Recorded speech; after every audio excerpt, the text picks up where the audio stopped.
歡迎嚟到 Maitri 加油站，又係分享情緒急救法嘅時候咯喎。今次嘅話題咧就係思緒散亂，總係有好多念頭咁飄出嚟，冇辦法集中精神做嘢，就好似有啲思緒散亂嘅感覺。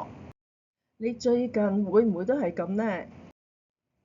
我哋就唔講嗰啲複雜嘅理論啦，喺揾到原因之前呢，先將當下嘅問題處理好，不至於因為思緒散亂啦而影響咗工作同埋情緒啊嘛。至少等個感覺舒服一啲啊。方法咧就好簡單，但係亦都可以話好難。點解會咁講呢？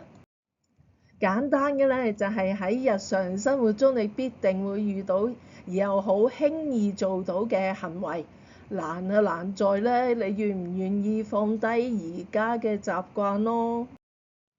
呢啲都係喺日常生活中咧，每日都能夠做到嘅行為嚟㗎。例如煮飯啦，可以用眼睛去睇下切落嚟嘅每一片肉，專注喺肉上邊嘅紋理。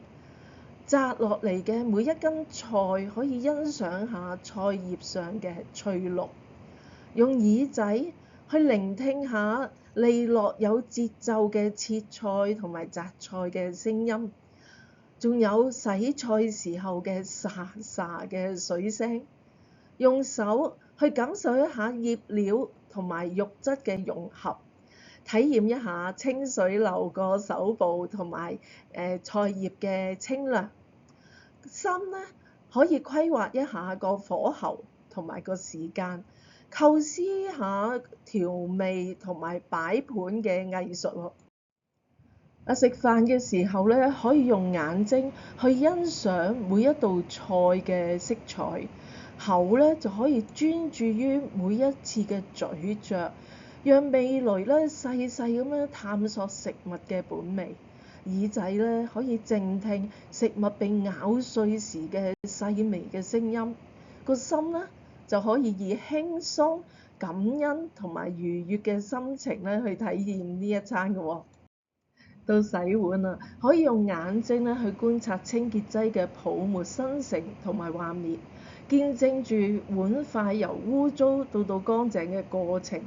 手部咧可以感受一下抹布嘅柔軟啦，同埋水流嘅清涼，溫柔咁樣抹過碗筷嘅每一處。耳仔咧就可以傾聽一下水流同埋碗筷碰撞時嘅清脆樂章。鼻哥咧可以聞下清潔劑帶嚟嘅清新氣味喎。而個心咧就要將洗碗視為一種嘅照顧，好似照顧 BB 一樣啦，帶住喜悅同埋耐心啦，去恢復佢哋本來嘅面貌。要去廁所排毒啦！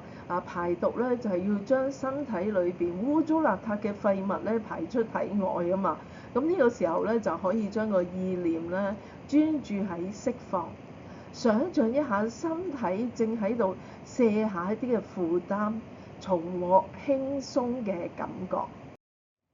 到瞓覺咯喎，用腹式呼吸法，喺呼吸嘅時候咧，個肚腩咧就會喐下喐下咁樣，將個專注咧放喺呼吸同埋喐下嘅肚腩上邊，而耳仔咧就可以靜聽一下呼吸嘅聲音。咁最難嘅係乜嘢咧？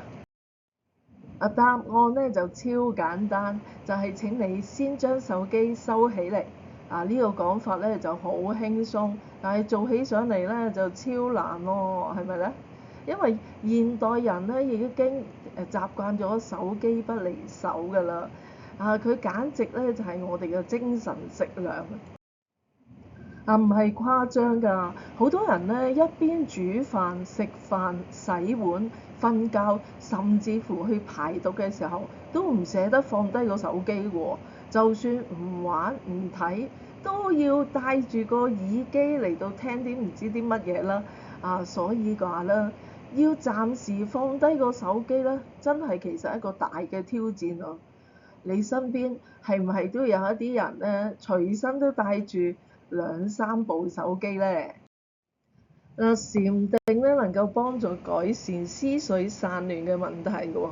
以上介紹嘅方法咧，正係收集禪定嘅一啲技巧。呢啲方法咧，對於因不良生活習慣啦、壓力等因素造成嘅思緒散亂咧，係可以讓你專注翻當下嘅喎，能夠起到改善嘅作用㗎。